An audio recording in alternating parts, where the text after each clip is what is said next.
ఒకటి మా నాన్నగారి పట్టుపంచ కనబడుతుంది, రెండు మా అమ్మ కట్టుకున్న ఎర్రటి పట్టు చీర కనబడుతుంది. ఎందుకంటే ఆ పాదాల మీద పడుకున్న వాడికి కళ్ళు విప్పగానే అవి తప్ప ఇంకెలా కనబడతాయి? ఎందుకు అలా ఉంటాం అంటే నేను అక్కడే పడుకుంటాను, వాళ్ళే నా ఎందున్నారు సమాధ.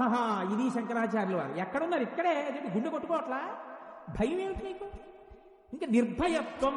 ఇంకా నీకు భయం ఏమిట్రా? అమ్మా నాన్న నీ దగ్గర ఉంటే పార్వతీ పరమేశ్వరులు పిల్లాడు ఏడిచాడా బస్ స్టాండ్ లో అమ్మ కనబడ్డాక?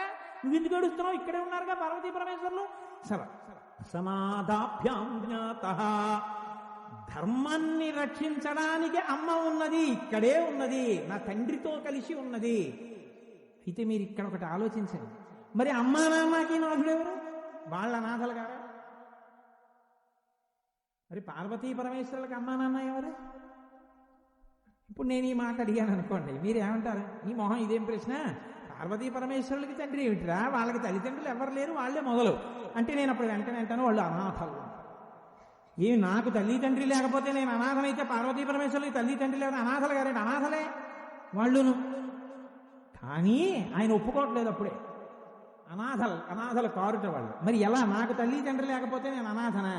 ఆయనకి లేకపోతే మాత్రం అనాథ కాడా? ఎలా? వాళ్ళు ఒండరులు, ఒకరికొకరు నాథులు.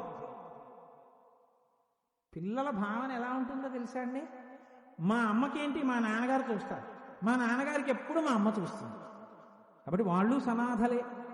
పార్వతీదేవికి పరమేశ్వరుడు అండ, పరమేశ్వరుడికి పార్వతీదేవి అండ. అదేంటంటే అలా ఎలా కుదురుతుంది? అమ్మకి నాన్నేగా అండ, నాన్నకి అమ్మ ఎలా అండయింది? అంటే ఏ నాన్నగారు హాలాహల భక్షణం చేసేస్తే అమ్మగారు తన మంగళసూత్ర బలంతో రక్షించుకోలేదేంటి?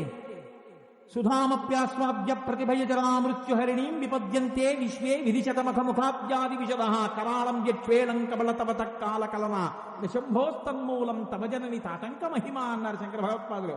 అమ్మ నీ తాటంకాల మహాత్యం అమ్మ. పరమశివుడు విషం తాగినా బతికాడన్నారు.